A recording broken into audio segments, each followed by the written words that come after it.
we installed a second Victron Energy SmartSolar Charge Controller, a Cerbo GX, and a SmartShunt. And in today's video, we'll go over installing this guy and getting these two to talk a little bit. If you're interested in any of these products, be sure to check out Signature Solar with our affiliate link down below. Greatly helps us and we much appreciate. A couple months ago, we lost two Midnite Classic solar charge controllers. We've already replaced one with a Victron Energy SmartSolar Charge Controller. If you want to see that video, link is here. Everything starts with an unboxing.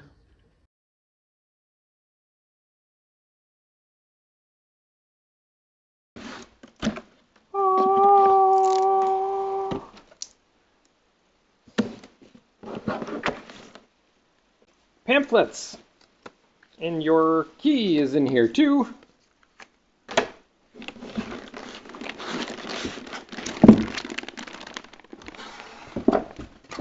And the charge controller.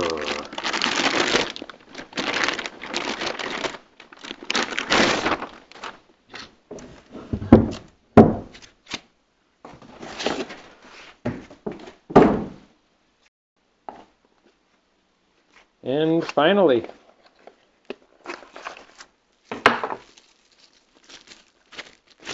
the display. Now that it's out of the box, time to shut the power down and make stuff safe. All right, with everything ready to go, we can start by hitting the inverter off. Stuff goes down. Can kill all the breakers. And finally the DC. Then kill the master. Kill the incoming solar. And got to do that on the outside as well, because safety. Liberating the wiring was kind of a pain, so I removed the breaker assembly. This got me the room to get the socket wrench in to pull the wiring out. First out was the negative and positive PV cables. Then the negative and positive battery cables. After that, all the cables were removed and I could now unscrew the Midnite Classic from the Schneider inverter. With the old Classic off the wall now, all unwired, now we can begin to set up the Smart Solar Charge Controller. We'll start with the screen.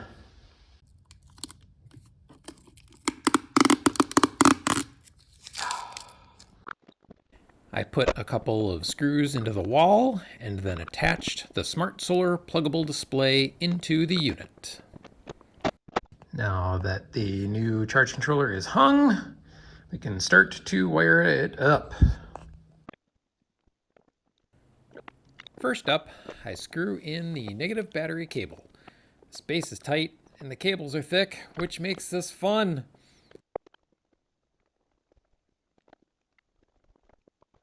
Then I get the positive battery cable connected between the breaker and the charge controller. Some of the cables need ring terminals, so that kind of slows things down a bit. After connecting the ground, negative and positive PV lines inside the Schneider, I screw the breaker assembly back in.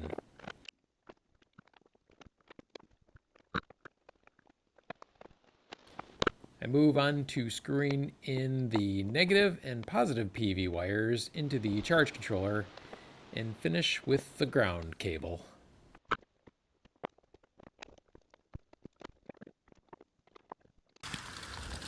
It is 45 degrees out and raining. My wife, she's like a honey badger. She don't give a. All wired up. It's time to start things up and see how things go. First, we will start with the positive main lug. Then, apparently power's back on now. Start powering the solar charge controller. That looks good. Both solar charge controllers are now up, plugged in. Now we can go flip on the solar arrays. Power up the solar, and we're active. Now we can flip on number 2. And that one is active. Last but not least, take your sticker and put it on top or in front or something of your charge controller so that you don't lose it if you ever have to factory reset. Let's get this guy configured. We've already gone over how to do an initial setup of a Victron Energy SmartSolar charge controller. If you're interested in seeing how that's done, check out my last video, which I will link up above in the card and the show notes below. However, right now, what we're going to do is get these two guys to talk to each other via Bluetooth so that they know which state they're in, and I think they share a little bit of other stuff.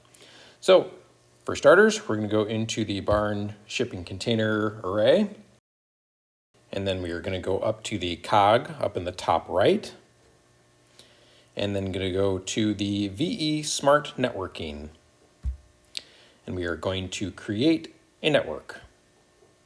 And we're going to name it, since we're in the barn, we're going to call it barn. All done. So now we will exit out of that, and we will go into the MT solar array. Same thing, go up to the top right, hit the cog, go into the VE Smart Networking drop down, and we're going to join an existing network. And this one is going to be the barn. Say OK. And now they are linked. And that's all there is to it to get them to talk. Now that everything's installed and plugged in and working, we even have some connectivity together, we can still do better. You can see the voltage isn't matching. So to remedy that, we're going to install a SmartShunt as well as the Cerbo GX. These guys will enable this to all talk together and get up onto the internet so that I can see what's going on from the house. So stay tuned for that, because that's next week. Until then, thanks for watching. If you enjoy our videos, we'd really appreciate it if you would take a second and subscribe to our channel. Thanks. And until next time, like our farm sign says, just keep growing.